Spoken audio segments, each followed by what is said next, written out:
Another day, another tier list, Mike.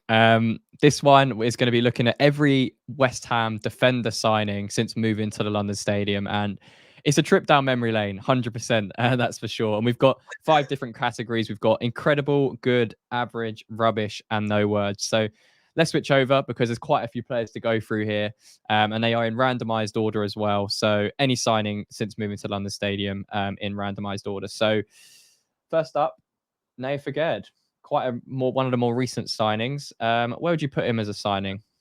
I think you just say average. I'd put him in rubbish. I wouldn't say he's been rubbish because he has had decent games for us. He was a vital part in our team winning our first European trophy. And he's likely to hold his value when we sell him, which is likely this summer. There have been moments that have deeply frustrated me.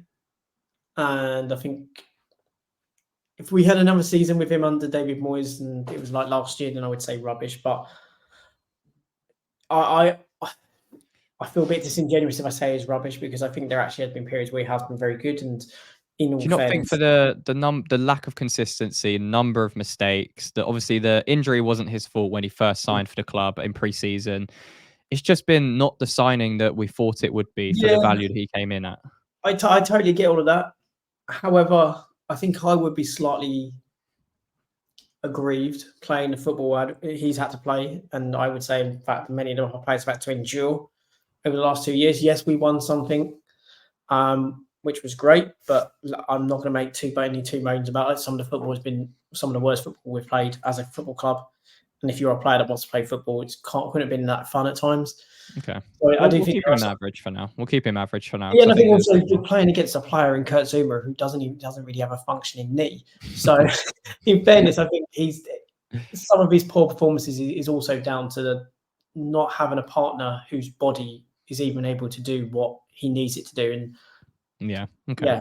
All right, that's fine. We'll keep him average for now. We can always change it up and down. Yeah, exactly. We might change it as we go on. Yeah, exactly. And yeah, as we're saying, we're recording this before the international break, so he may already be gone by the time we film this video. But next one, Alvaro Arbeloa.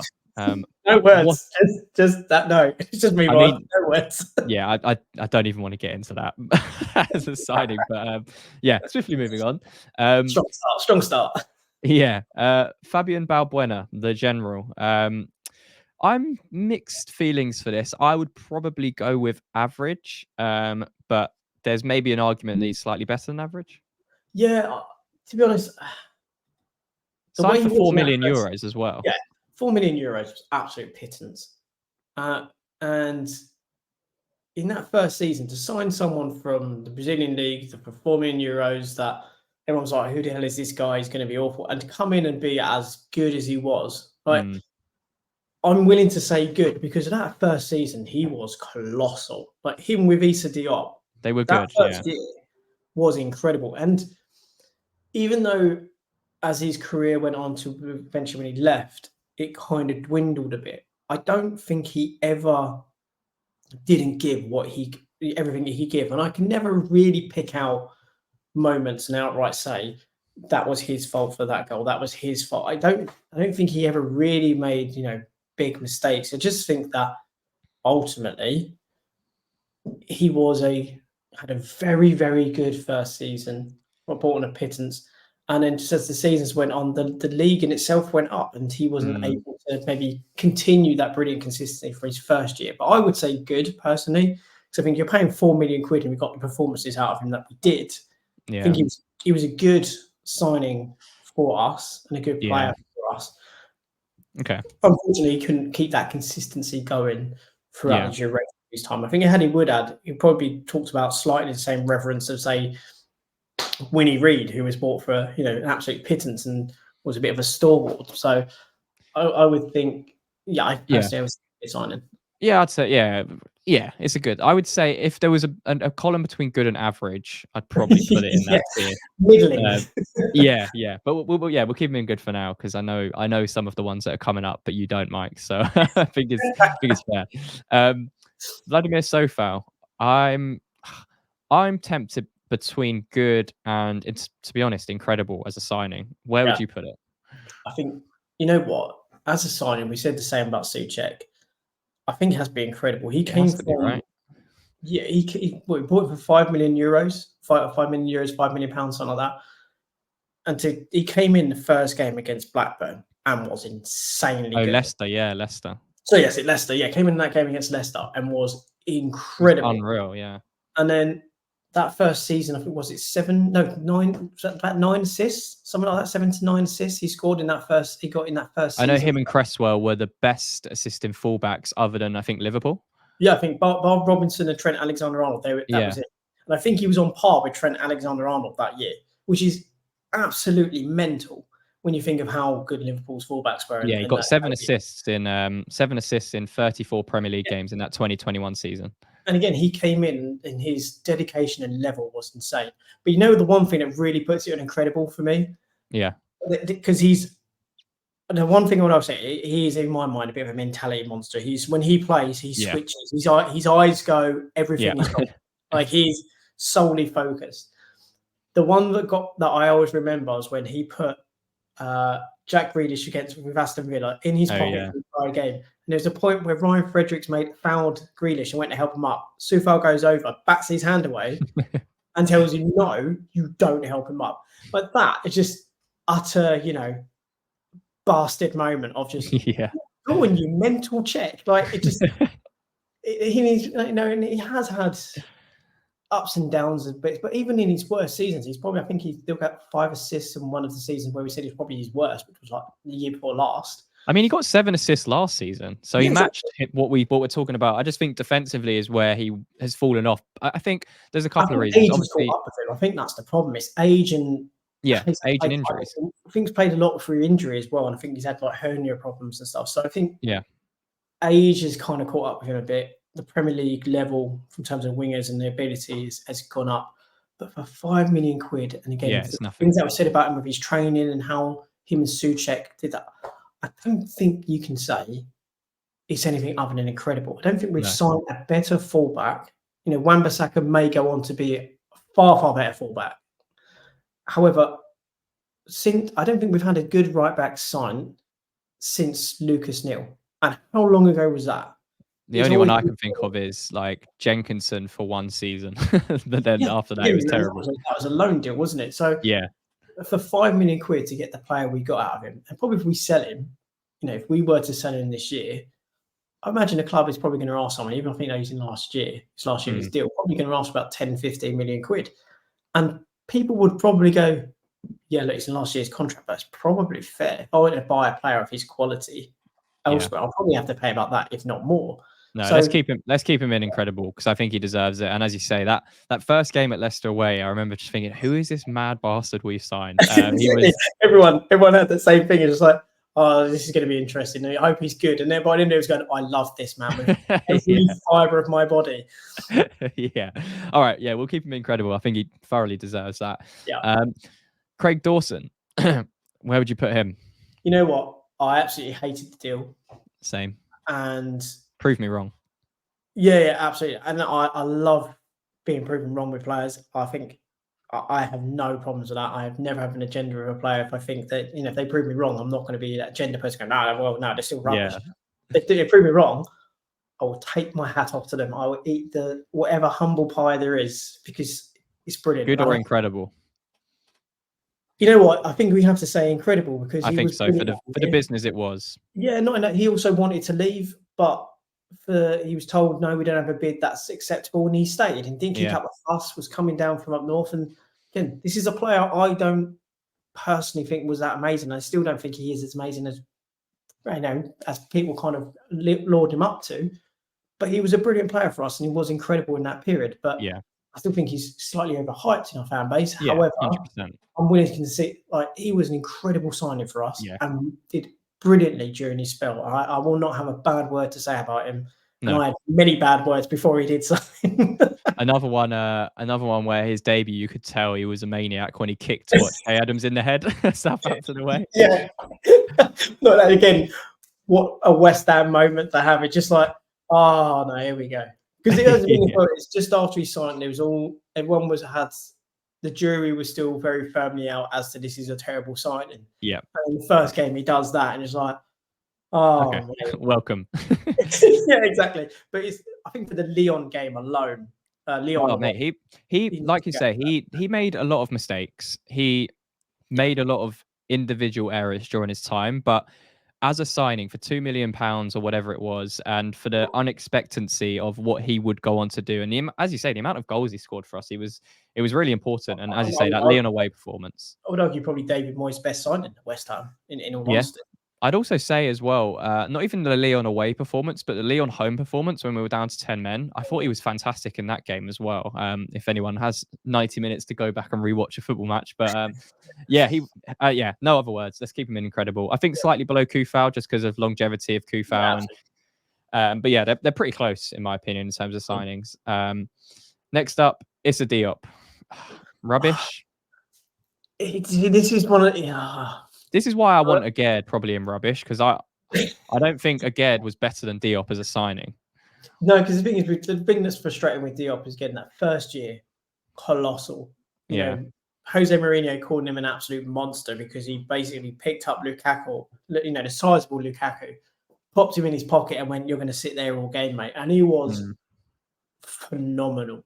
And there were points following season where he had great moments, but then his concentration was such a problem. It was.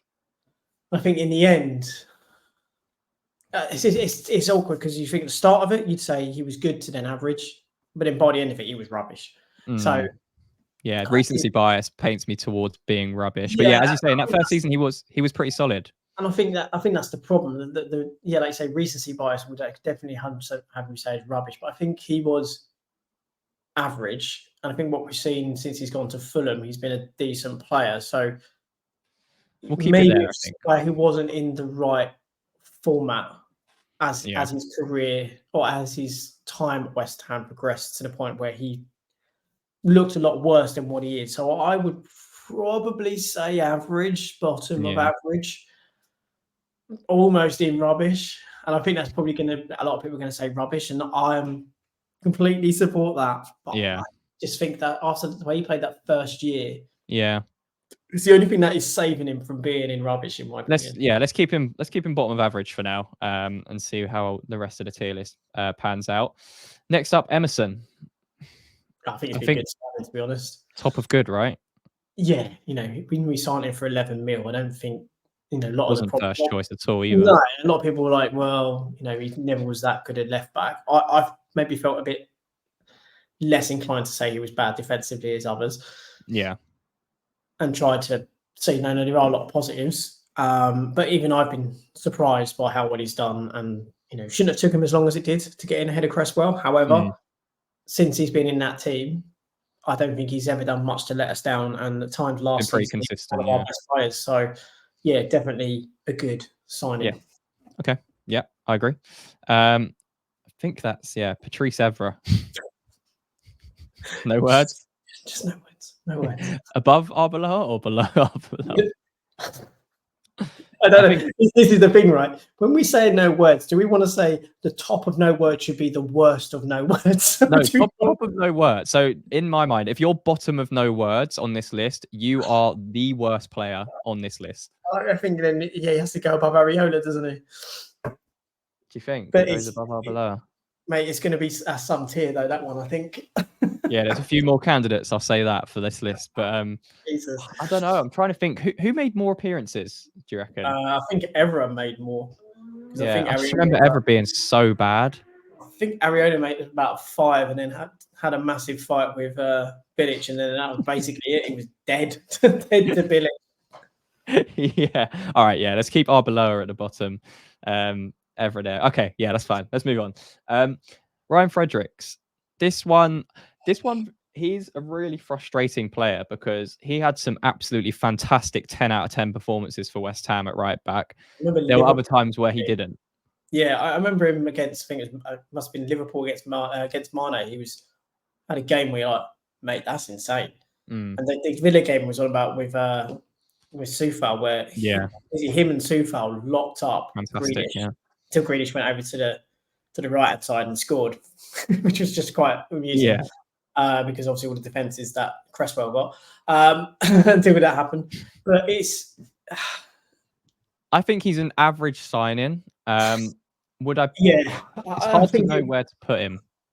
I'd say at the bottom because, in all honesty, I don't think he was that good. He was a No. sprinter.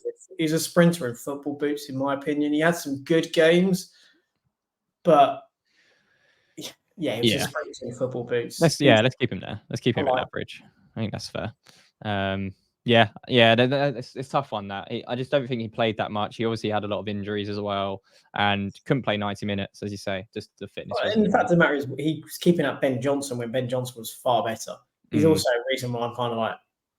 I think that's probably part of my objectivity, my having. Okay, that's fine. Cool. No, that's fine. We'll leave him in. We'll leave him bottom of average for now. Next up is actually Ben Johnson. Hey, great time. Well, he's above Fredericks. Yeah. I think he's an average player. It's one of those ones that I think he's top of average for me. Yeah, I feel for him as well because I think he's a player that would have been a good player for us had he been, when he was showing the form, was allowed to keep that form going. Because I think, in that in Soufal's second season, where obviously he was struggling a bit to be as consistent and had injuries, but then Ben Johnson would play well and was dropped out, and then he'd go to left back against Lyon away. I know it's a good game to always go back to, but Lyon away, he was superb at left back in that game, and obviously, and in fact, was probably better than Cresswell for the majority of that time, maybe that season whenever he played at left back. And I think he was just a player who was unfortunately a victim of favoritism of other players rather than I think had it been a true meritocracy, he would have played more, and I think he would maybe looked at a bit more favourably from West Ham fans because I think he would have progressed beyond what he did. But an average player, but in this list, but no higher. Balbuena over Ben Johnson. I think because Johnson didn't and wasn't a first teamer in terms of actually playing the full season as first choice, is why I would still keep him in average. Yeah, I think so. If he managed to at least have a season, I probably would have said good, but I don't think. No, I think that's fair. I think as well because there was such limited time that he played in the last kind of 18 months of his contract at West Ham, it makes sense. I would agree there. Tilo Kehrer. Pretty rubbish, I would say, as a signing. The fact we got our money back, it kind of makes you feel a little bit more. And again, he also had a couple of. I did like Kehrer. Kehrer against Arsenal. I think he was also really good for the off the pitch. He was clearly a character, and he's shown that, definitely displayed that when we had the parade. You could see that he was probably a very good player to have in the dressing room. I don't think he was bad as many people said. Again, another victim of just being chucked into the squad. Yeah. No real consistent place. I think he played some really good games at right back for us. And I remember, was it Arsenal at home playing? I think he played left centre back and was fantastic in that game. So I have fonder memories than I do of bad memories. I know, again, I can understand if people put him in rubbish, but for me, maybe here. Yeah, I think it's probably about fair. Yeah. Okay. Yeah, we'll keep it there. Max Kilman, not really. It's quite a tough one to call because it's so early on. I think international break. I think based on what he's done against expectations, I would probably say bottom of good at this point. Yeah, agreed. 40 million, you would expect a player to be good, but I think a lot of the fan base wasn't convinced that was the right money to spend. In the last two games, it's still too early to say, isn't it? It is too early to say, but he's shown. He has shown. Yeah.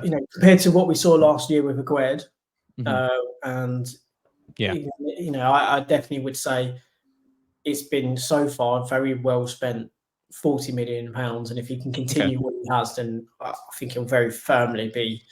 Yeah. More towards the top end of good than he is where we currently have him. Yeah, agreed. Yeah, I think it's too early to put him higher, but I think for now he's definitely shown signs that he's going to be a good signing for West Ham in his opening game so far. So next up, Arthur Masuaku. This is a tough one. It is, isn't it? Because there are times where he was just unbelievable. Yeah, like the times where you sit there going, mate, how is this? This guy is incredible. Like It was Chelsea. I think it was Chelsea at home that game. I think there's a couple of games against Chelsea where you genuinely gone, mate, what the hell is What this have you player done? doing? Because it's just, there were times where he was so good that you were like, how is this guy playing for West Ham? He's I incredible. just don't think he was a defender. He wasn't. He wasn't good enough to be a left winger. In his heart or his mind or his feet or whatever. Yeah, exactly. He was a left wing back in a team that just didn't play with wing backs. Yeah. And, there were times where he was god awful. But I would probably say, on average, he was average. I put him above Issa Diop because he had some really good high moments for us and scored some. The Chelsea goal in particular was. He had some really low moments, though, didn't he? With he did, sitting on a player when he was against Wigan, getting himself banned for 6 games. Exactly. I just can't put him in rubbish because I don't think he was. I think if I was to put him in rubbish, then I'd have to say Issa Diop goes in rubbish.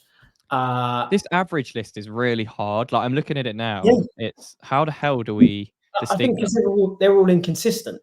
Yeah. So I think there's an argument for every one of them to be in rubbish, as there's an argument for them all to be in average. Yeah. So I think it comes down to your own. Maybe we put Fredericks down. I'll tell you, if you put Fredericks there, then I think we put Issa Diop in there as well. And I would keep Kerem Masuaku in average. Oh, Masuaku has to go into rubbish. I think if we're going to put those two in there, I think it's only Fred that's going there because the levels of inconsistency from Masuaku and the fact that and part of that was because he didn't get to play as a left wing back. Yeah. Meant that he could be a liability, but I think I don't want to call him. I think Masuaku. He's teetering on the edge, isn't he? He's really close. He wants to go down here, but we'll keep him there. We'll keep that as it is for now. But he did a lovely roulette in one game, so we're gonna put it in average. Just that skill against Spurs away, he goes up. Oh yeah, forgot about that one. Yeah. But then I'd want to bring Agard down, looking at how we've done it now. Based on the injury rumours and it arguably phantom and how he was last year, let's put Agard into top of rubbish because I think that's better. That looks a bit better to me. Yeah. Okay. Right. This is going to be so funny if I see it and I'll be like, he shouldn't be here, he should be there. What are they doing?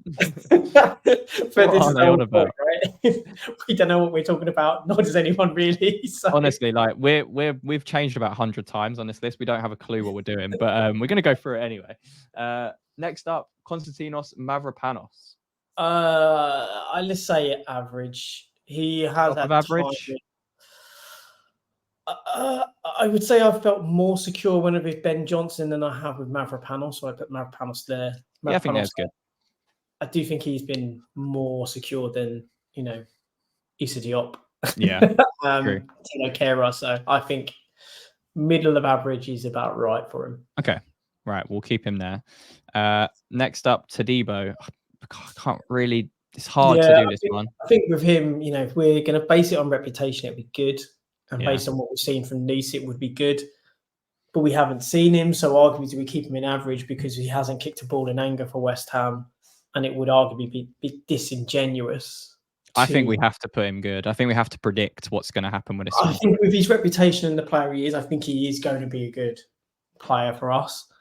Let's put him bottom of good because it's still like the loan with an option to buy as well, with the context of the summer transfer as well, and the fact that we managed to sign him. I'd say that alone puts it as a good signing without him even kicking the ball. Exactly. Man United wanted him, Juventus wanted him, and we managed to pip one club because the other one couldn't sign him. Exactly. But I think you have to say it is a good signing, and it will be a good signing. I'm going to be positive. I say it's going to be a good signing. Cool. Right, let's do that. 3 more to go. Wan-Bissaka. I think similar situation. Good, but we haven't seen enough yet. Yeah, and I think let's go with we'll allow recency bias on this one. The Palace game shows that he is going to be a good player for us at right back. Yeah. Still question marks around what he will offer in the final third because we joked saying that he set up essentially Bowen to get through to caused the mayhem that resulted in the first goal. Mm-hmm. But the joke I kind of made was, he knew about his own lack of proficiency in the final third, so stopped and then passed it infield to allow someone else to do the final third piece. But I think, I've always said he's a really good 1v1 defender. Yeah. Great recovery. And, he is decent in possession. We need to see that consistently over the course of the season to say how good he would be. But yeah, let's put him here. It's not bad, is it, really? Yeah, let's put him bottom of good. Again, these could slightly fluctuate, but I think for now, in terms of, we're just looking at it more as business because it's so early on in the season. Okay. Pablo Zabaleta. You know what? I think Zabs was good for us. I think it was a really good signing for us. We needed someone with a good, good, strong mindset. He had a couple of absolute bangers against Wilfried Zaha for us. He's at times his legs and his body weren't able to do what it used to do. His IQ made up for it, though, didn't it? Yeah, his football brain was absolutely brilliant, and also, I think Declan Rice talks about him quite a bit when he was coming through because he tended to play right centre back, so he played a lot next to Zabaleta, and Zabs would guide him through a game and encourage him and so on. And I think he's just I just think he's a great player and a great man, to be honest. So where does he go? I'd say top of good, to be honest. Yeah, I've got nothing but good things to say about Zabs, to be honest. I think he gave 100% every time. He came in obviously a time where he was declining physically, but he gave everything. He also still speaks really highly of the club as well. So yeah. I really liked Zab in his time. I don't think I've talked about Lucas Neal probably being our last good right back signing, but what I meant was in terms of real big impact to improve the team further. I think he came in and settled it. Was an improvement on Fredericks, but obviously his body wasn't at the stage where he could still do what he was doing for Manchester City for us, but was an incredible professional. And as you say, he still talks about clubbing really positively. Yeah, no, I agree. Really liked Zabaleta when he was at West Ham. Last one on the list, Kurt Zouma, who by the time this video goes out has probably gone to wherever he's going to. So where would you put him as a signing? I think this is a really tough one to call, isn't it? Because he was fantastic when we first signed him. He had his injury problems, but it was kind of managed okay. I mean, there was a couple of spells where he was out for kind of 6 weeks or whatever. But by and large, we got pretty good value out of the signing, I would say. It's only last season where we really saw the decline. Yeah. I think it's been a good signing. It's like you say, it's a tricky one because you would go last year firmly puts him as average. Yeah. But again, I think if his body was right, we wouldn't be saying average in the slightest. No. In fact, I'll probably say he's top of good because those periods and in those games when he has been good for us or when his body's been, arguably able to do what he wanted, he's been sheer quality and quite frankly, almost imperious as a centre-back. And in the early parts for us, he was phenomenal. And I think even last year, he still got 3 goals. He got 3 goals last year for us, I think. Always been a threat. Always been I was going to say I can't say he's been a model professional because obviously we had quite a well-known incident. But on the pitch, not even on the pitch. That period after that as well, where he just completely zoned out, and he could have lost form. He was very good. His first game back, I remember he put in a massive performance. Yeah, he did. And he was getting me out the entire time as well, which was kind of funny, but not for the right reasons. Do you think that it's not recency bias? He was very, very bad last season to the point where he was not tracking runners, giving away stupid goals. Obviously, his injury was really bad, and he was playing through the injury. So it's like, okay, well, he was still playing for the club, even though he didn't need to. I'm really torn between this one because my head went right. He's about here, but then I think about last season. It brings him maybe down even to top of average or bottom of good. The reason I would probably still have him, I'd probably have him as top as good, is because I think with the other players, we're talking about their ability, right? Their ability maybe lessened in some cases, or their ability only took them so far. I don't think his ability caused him to have the problems last year. I think No. basically it was his body. Yeah. Just couldn't do it. Mm. And that's the Okay. only reason why I have a level of, I guess, sympathy. Where does he go here? Does he go above Zabaleta I'd for say you? top good, because I think if he didn't have the injury problems, there's no doubt in my mind we would be talking about him as an incredible signing. Can we move Balbuena down? I don't like that. Yeah, like let's move Balbuena down, because when you look at it within that group, That looks better. he doesn't fit. So I think it's fair like that. I think he was. When you look at all the others, I think that's probably a fair reflection. I think if it wasn't for Zouma's body just basically going on him last year, you know what? About it as something else. We only got 2 players in no words. I'd say that's a pretty good achievement for us there. Yeah, it's not bad. But let's be honest, though, that those players in the no words, they reserve a special space and nightmare. Yeah, well, this is our list of every West Ham defender signing since moving to London Stadium. Let us know what you think down below in the comments, because there's probably going to be a lot of controversy around this one. We could do this list again. It could be completely different. I mean, it would be completely different. We did it in like an hour, which okay, you know what? I was too nice. No, you need to go here. Yeah, exactly. So let us know down below what you think. Give us your thoughts on what categories you would put each of these players in. Any more no words other than the 2 we mentioned down below as well. So yeah, if you enjoyed the video, leave a like, subscribe to the channel for more content. And Mike, until the next one, Come on, you you irons.